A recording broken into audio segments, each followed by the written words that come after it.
You're out for dinner, you open the menu, and there it is, Wagyu.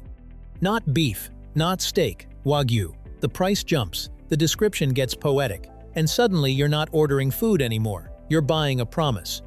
Then the plate arrives and you do what everyone does. You stare at the marbling like you're supposed to know what it means. You take a bite and think, okay, is this actually Wagyu? Or is this just good beef wearing an expensive word? Because here's the strange thing about Wagyu. It's one of the easiest foods to inflate without changing what it looks like on the menu. And most of the tricks happen before your fork ever hits the plate. So today, we're keeping it simple. What Wagyu really is, how the name gets stretched, and the warning signs that keep you from paying luxury prices for a label. Let's get into it right here on Secrets of Simple Things.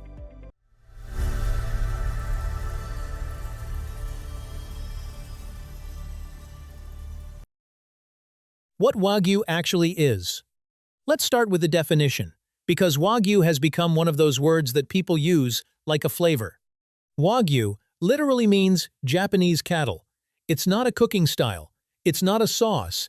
It's not automatically a guarantee of a specific taste.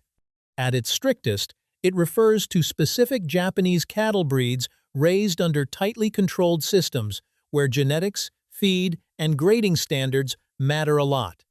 Why does that matter to you, the person holding a menu?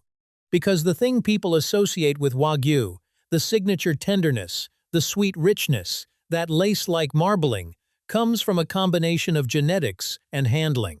It's not just fatty beef, it's fat distributed in a particular way, often with a softer texture and a different mouthfeel than standard steakhouse cuts.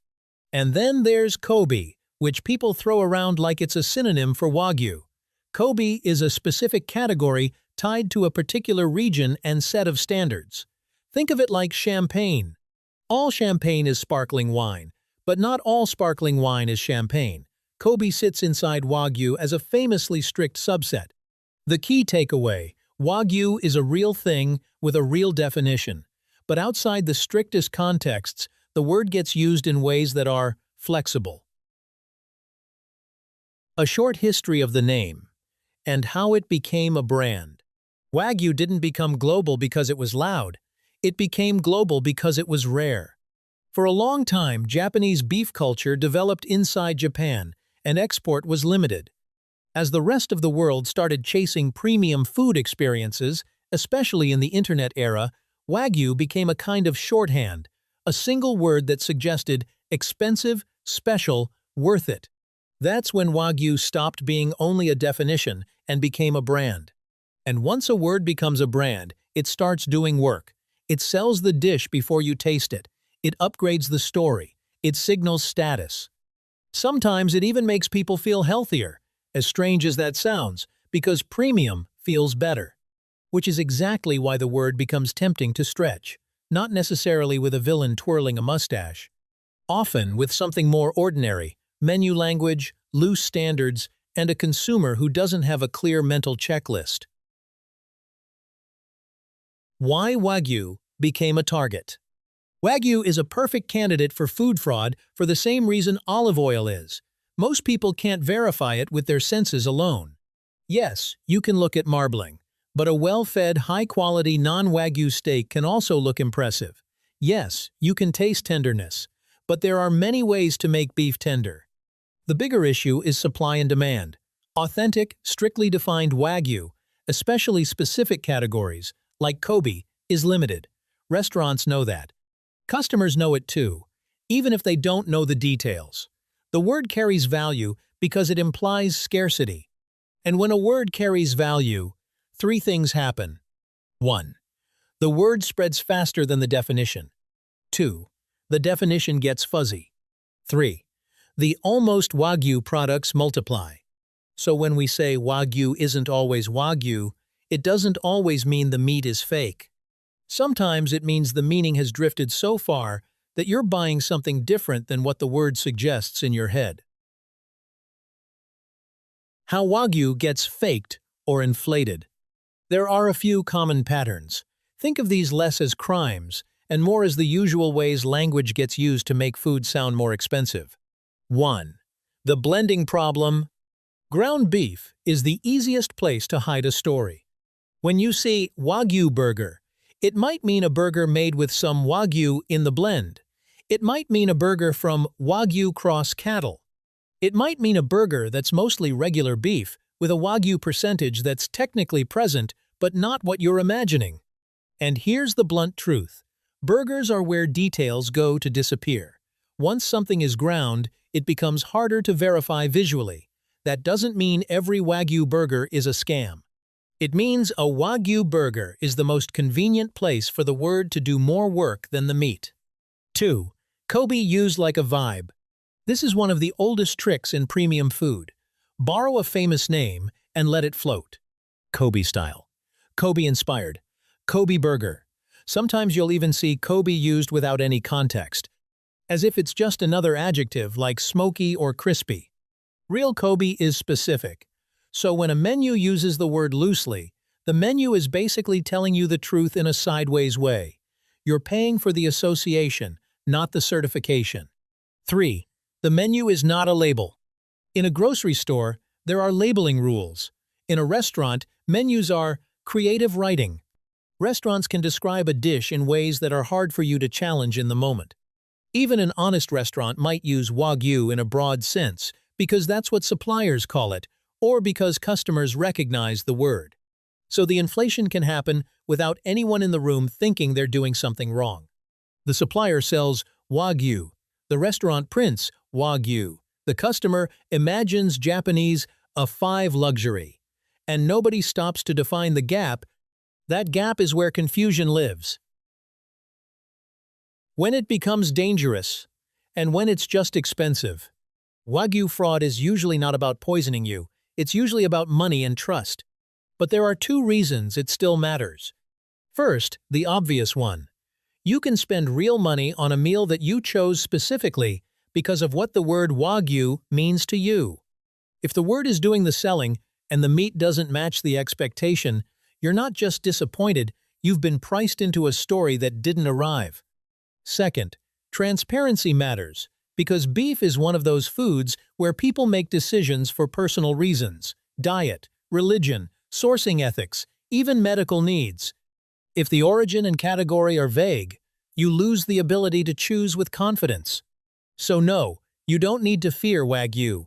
You just need to stop treating the word like a guarantee. Warning signs. 3 quick red flags. You don't need a PhD. You need 3 small instincts. Wagyu burger is a caution flag. Not a hard no, a caution flag. If the menu says Wagyu burger, your next thought should be, what kind of Wagyu? How much? Because ground beef is where blending is common and where the word can stretch the farthest. A restaurant that's proud of its Wagyu burger usually tells you details, the source, the type, sometimes even the percentage. If the menu just says Wagyu and leaves it there, assume the word is doing more work than the explanation. 2. The menu uses Kobe loosely. Real Kobe is specific. So when you see Kobe style or Kobe burger, without any context, treat it as branding language. This doesn't mean the meat is bad. It means you're not buying the strict definition most people imagine when they hear Kobe. You're buying an echo of the word. 3. The price is luxury, but the details are vague. This is the most important one. If a steak costs like a once-a-year splurge, and the staff can't tell you anything concrete, source, certification, category, then you're not paying for meat. You're paying for ambiguity. You don't have to interrogate anyone. Just ask one calm question. Do you have any documentation or sourcing info for the Wagyu? A good place won't get defensive. They'll either show you something or explain clearly what they mean by the term. If the answer is slippery, that's the answer. A simple look check, without pretending you're a judge. You can't prove Wagyu with your eyes, but you can spot when something is clearly not matching the story. Wagyu marbling, at its best, tends to look like fine lace thin, even intricate white lines through the muscle. It doesn't always look like big chunks of fat. It looks distributed, controlled. If the steak has very random, clumpy fat pockets and the menu is selling you premium Wagyu, that's a moment to pause. Again, not a courtroom verdict, just a mismatch between story and visuals. Also, watch for the too many forms problem. If a place offers Wagyu as burgers, meatballs, tacos, sliders, and bone-in Kobe ribs all in the same menu section, the word is probably being used as a general upgrade badge, not a strict category. The 5-second rule. Here's your shortcut.